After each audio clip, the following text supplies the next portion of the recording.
Hello everyone. Today we're going to be talking about a science fiction film called Edge of Tomorrow. Be ready for some spoilers ahead. He is probably the unluckiest major in the world. Just 2 days ago, he was on television, passionately inspiring people and speaking eloquently. One day, he was called to the general's office. General assigned him to follow the vanguard forces in the first wave of the attack and report. However, this major named Cage clearly did not want to go to the battlefield to die, especially since he was a civilian officer who had not undergone any military training. To avoid going to the front line, he even resorted to the low tactic of threatening to ruin the general's reputation. The general was just as cunning. He pretended to agree that Cage wouldn't have to go to the battlefield and warmly escorted him to the door, only to immediately order the guards to arrest Cage the next moment. Terrified, Cage turned and ran, but how could he possibly escape from the heavily guarded command center? When he woke up, he found himself at the frontline base with handcuffs on. Then he was escorted into the military camp,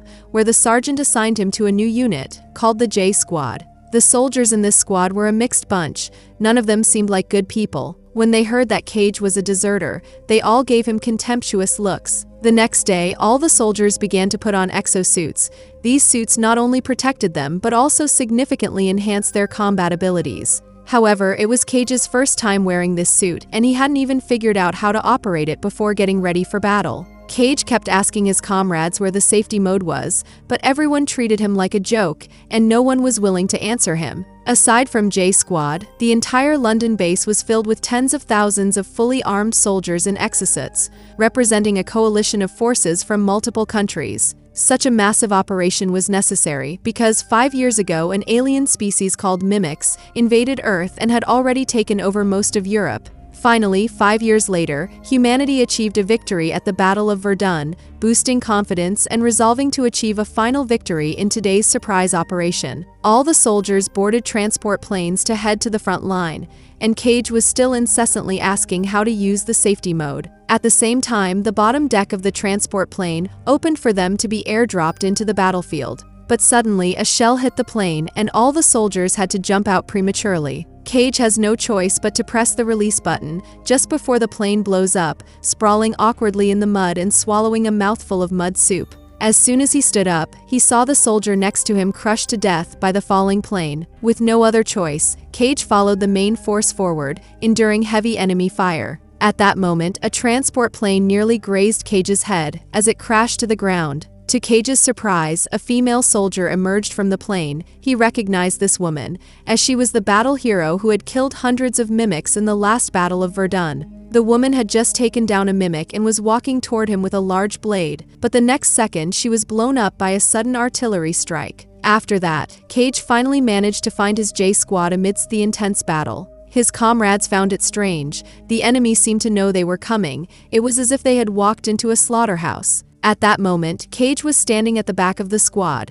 suddenly noticing movement in the ground behind his comrades. It turned out that mimics were emerging from within them. These tentacle monsters were incredibly fast, killing countless soldiers as they weaved through the troops, seemingly unstoppable. By a stroke of luck, Cage managed to unlock the weapon system on his exosuit and began firing wildly at the mimics, even managing to kill one. But before he could smile for long, a much larger mimic appeared in front of him. Cage tried to fire again, but the screen displayed reloading. He glanced to the side and saw an expansion mine right next to him. At that moment, the massive mimic suddenly sensed Cage's presence and charged at him. The powerful expansion mine blew the large mimic to pieces, but the molten remains also ended up killing Cage. Cage woke up again at the base from the previous day. He couldn't believe he was alive again and was reliving yesterday's events. Once more, Cage was brought to J Squad's tent. It was like watching a video replay, with the same scenes and conversations happening again. But this time, things were different. He already had memories from yesterday. So when he put on the exosuit again, he could operate it with some familiarity. Once again, he saw the plane get hit by missiles, and he was still the last to jump off the plane.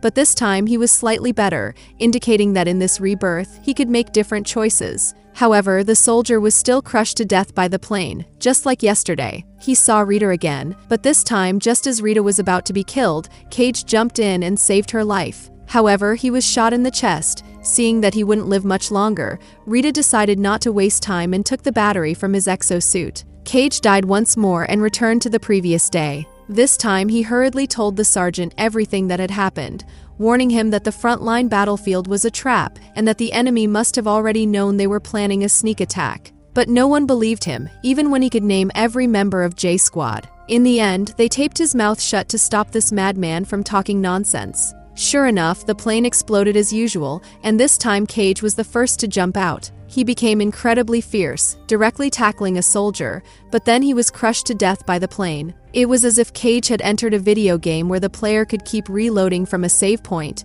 He experienced the battlefield over and over again. Through repetition, he learned to anticipate everything that might happen. He found Rita again and saved her life in advance. Without even turning around, he killed the enemy while telling Rita about his bizarre experience. Strangely, instead of reacting with suspicion like everyone else, she abandoned the fight and dropped her sword, and said something that Cage didn't expect.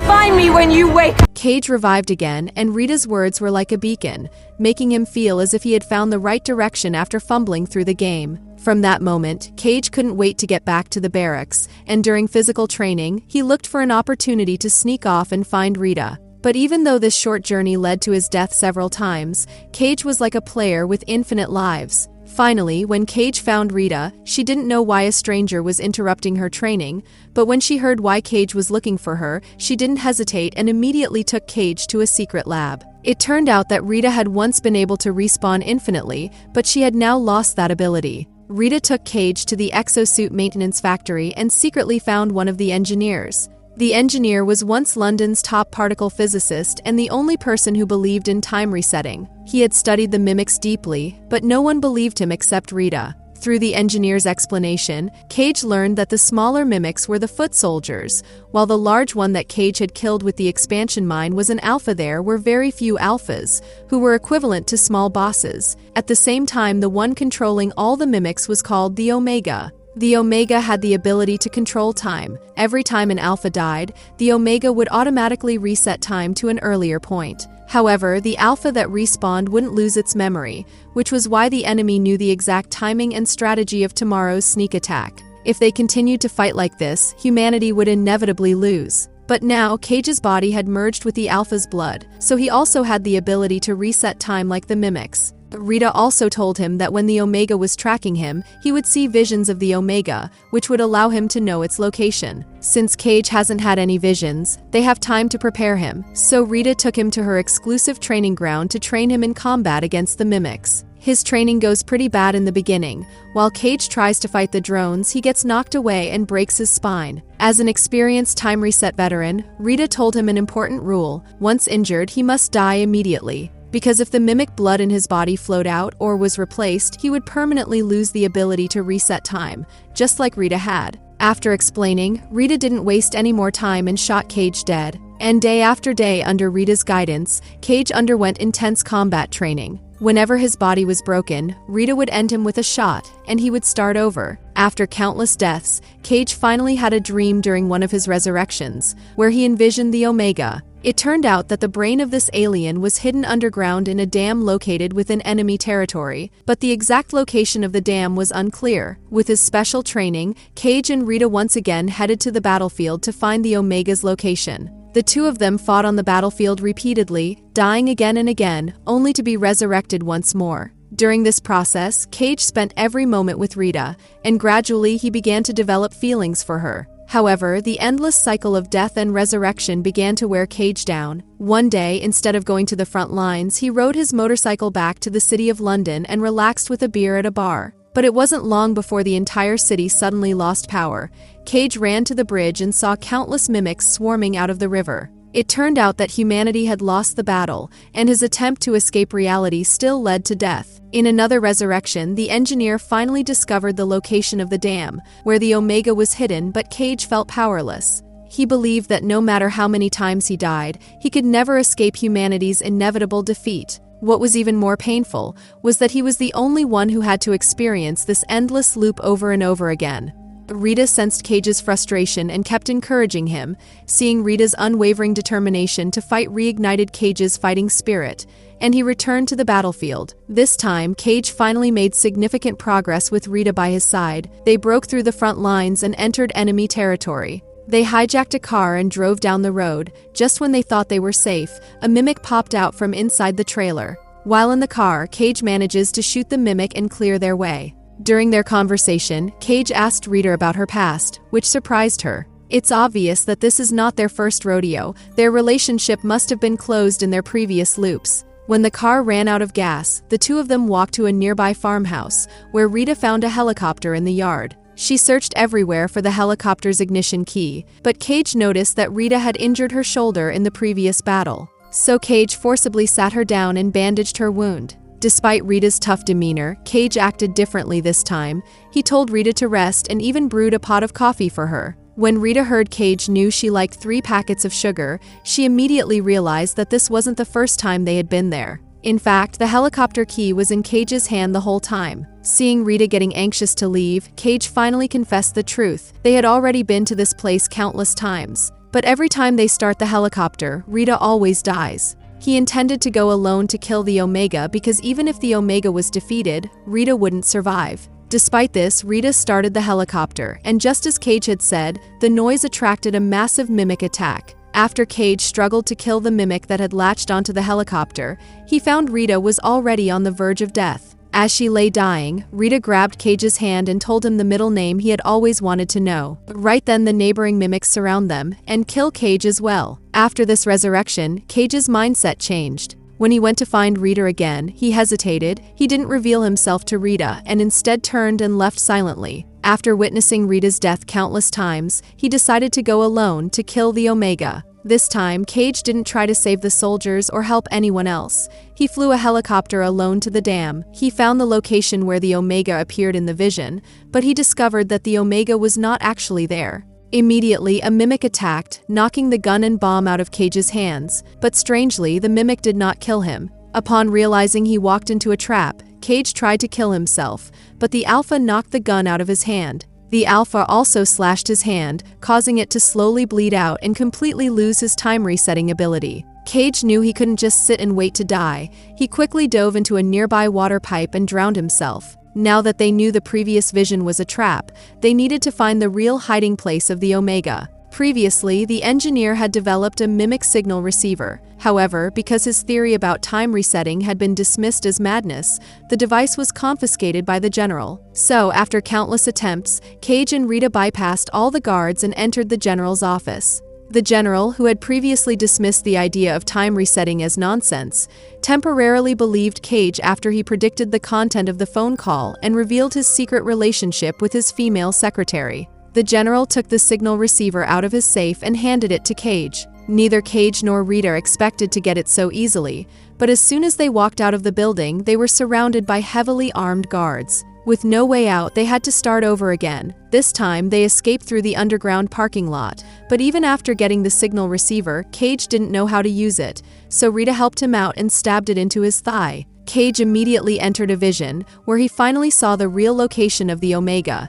It was beneath the Louvre Pyramid in Paris. By this time, Rita had already driven out of the parking lot, but one exosuit soldier slammed into their car, crushing the front, and causing the two of them to be knocked unconscious. When Cage opened his eyes, the nurse had already given him a blood transfusion.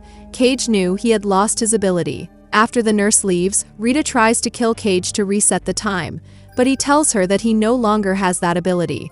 Fortunately, they now knew the Omega's real location, and there were still 3 hours left before the human offensive began the next day. They had to kill the Omega within those 3 hours, but they were far from strong enough to accomplish this in such a short time. So they find their teammate J-Squad. To his surprise, these men find Cage's incredible story more believable than the general did. He convinces them to help this time with the presence of Rita. After that, they steal a military aircraft and head towards Paris. On the way, Cage tells them that they couldn't kill the Alpha. If the Alpha died, time would reset, and the enemy would learn of their attack, meaning they wouldn't be able to find the Omega next time. So this is their last chance. Before they get to the building, they are attacked by numerous mimics. Their plane crashes, killing most of their team. At this point, they were still a bit of a distance from the pyramid, and the path was undoubtedly crawling with mimics. Cage comes up with the idea to use the crashed aircraft and its secondary motors to reach the pyramid. 2 men decided to stay behind to hold the enemies back, while they steer the aircraft away. Before reaching their destination, the furious mimics catch up and kill the remaining soldier, leaving only Rita and Cage alive. They crash into the building and run towards the location of the Omega, while the mimics chase after them. Somehow, they make it to the parking garage right on top of the Omega, which is submerged in the flood. However, they cannot advance forward as an Alpha blocks their way. Here, Rita volunteers to sacrifice herself to lure the Alpha away, but Cage disagrees. She tells him this is what she has to do to end the war. She wishes that she could have met Cage in better circumstances and kisses him before running off. The Alpha chases her away and kills her immediately. Cage takes this opportunity to jump into the water. He swims towards the Omega as the Alpha chases him. Right on that time, he gets stabbed by the mimic, but he smiles as he releases the pins of the grenades. Then the Omega explodes and all the mimics drop dead right away. Before the Cage passes out, the Omega's blood fuses with his body, turning his eyes black. He wakes up again, this time in the helicopter on his way to meet the general. He looks at the news and sees that the war has ended. After that, he goes to the J Squad and is happy to see all his teammates alive and well. Then he goes to meet Rita. He walks towards her as she gets back up. She asks him what he wants, but Cage says nothing, as he's overwhelmed with happiness. So what do you guys think about this movie? Let me know in the comments below, and if you like my video, please press like and subscribe for more. I'll see you guys next time.